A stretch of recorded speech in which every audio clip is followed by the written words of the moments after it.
तो स्कंद पुराण में अगर मकर संक्रांति के क्रम को यदि पढ़ोगे तो मालूम पड़ेगा कि पूरे वर्ष में एक दिन ऐसा था जिस दिन भगवान शिव और नारायण ये दोनों, इसलिए आज भी हिंदू धर्म में गुड़ के लड्डू तिल्ली के साथ मिलाते हैं। क्यों? उसका कारण कि शंकर और नारायण ये दोनों एक ही दिन एक ही पल गंगा का स्नान करने के लिए एक माता लक्ष्मी भगवान नारायण और भगवान शिव को स्नान के लिए गुप्त रूप से झांकती है।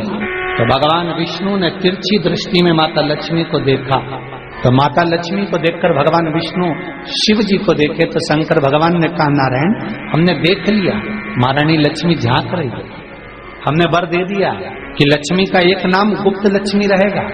और आज मकर संक्रांति के दिन नारायण और शिव का दर्शन इस लक्ष्मी ने करा है। पर जो गुप्त लक्ष्मी का दान दे देगा उसके घर में कभी कोई बड़ी बीमारी प्रवेश नहीं करेगी।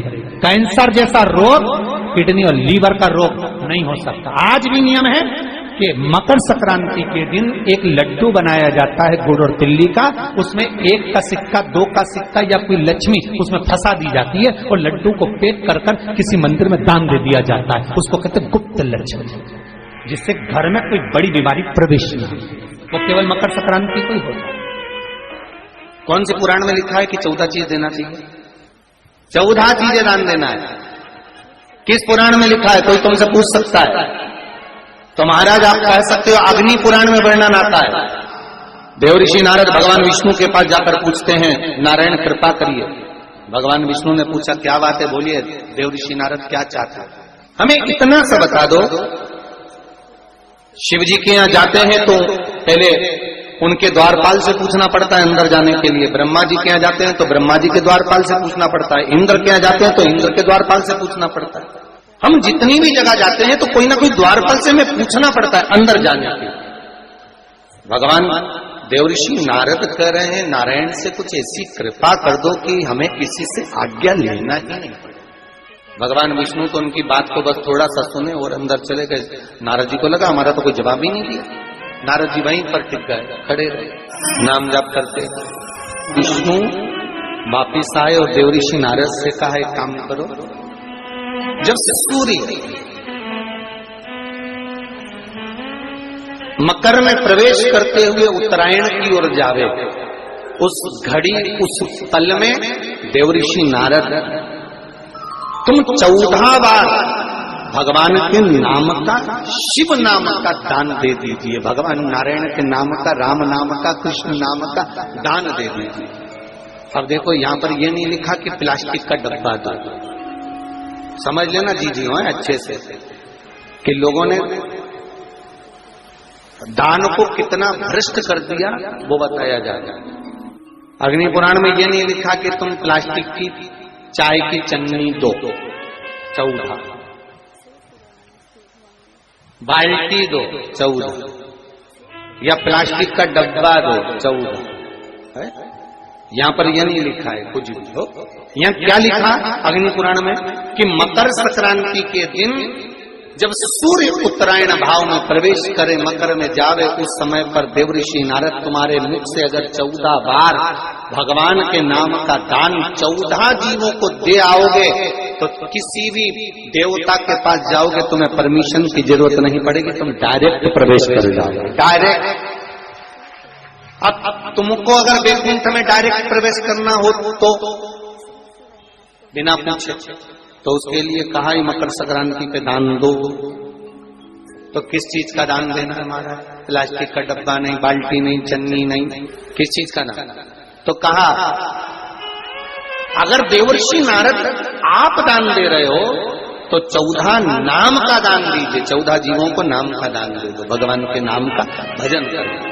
और अगर संसार के लोग दान दे तो किस चीज का? तो के अन्न से बड़ा कोई दान, अन्न से बड़ा कोई दान नहीं। आज भी नियम है कि मकर संक्रांति के दिन एक लड्डू बनाया जाता है गुड़ और तिल्ली का, उसमें 1 का सिक्का 2 का सिक्का या कोई लक्ष्मी उसमें फंसा दी जाती है और लड्डू को पैक कर कर किसी मंदिर में दान दे दिया जाता है। उसको कहते हैं गुप्त लक्ष्मी, जिससे घर में कोई बड़ी बीमारी प्रवेश नहीं, वो केवल मकर संक्रांति को ही होता है। एक भी त्योहार ऐसा नहीं है हिंदू धर्म का जो कि खाली जाए। बस हम उससे दूर रहते हैं, हमें आता नहीं है। बस एक साधारण भाव में हमने त्योहार मना लिया, पर उसका महत्व हम समझें,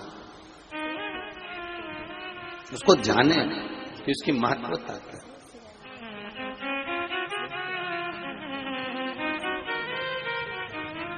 प्रॉब्लम चल रही है, व्यापार में दिक्कत आ रही है, व्यवसाय में तकलीफ आ रही है, या किसी न किसी रूप में कोई ना कोई कष्ट आपको लग रहा है, तो अवधूतेश्वर महादेव का नाम लेकर काली तिल्ली वृक्ष की पत्ती और एक बमूल का कांटा लेकर, और आप दुकान में से उतार लो चाहे शरीर पर से उतार लो, उसको ले जाकर किसी भी चौराहे पर उसको पटक दीजिए।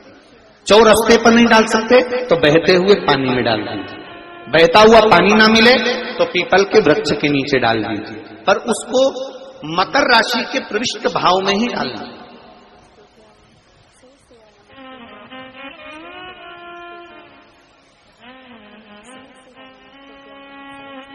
प्रविष्ट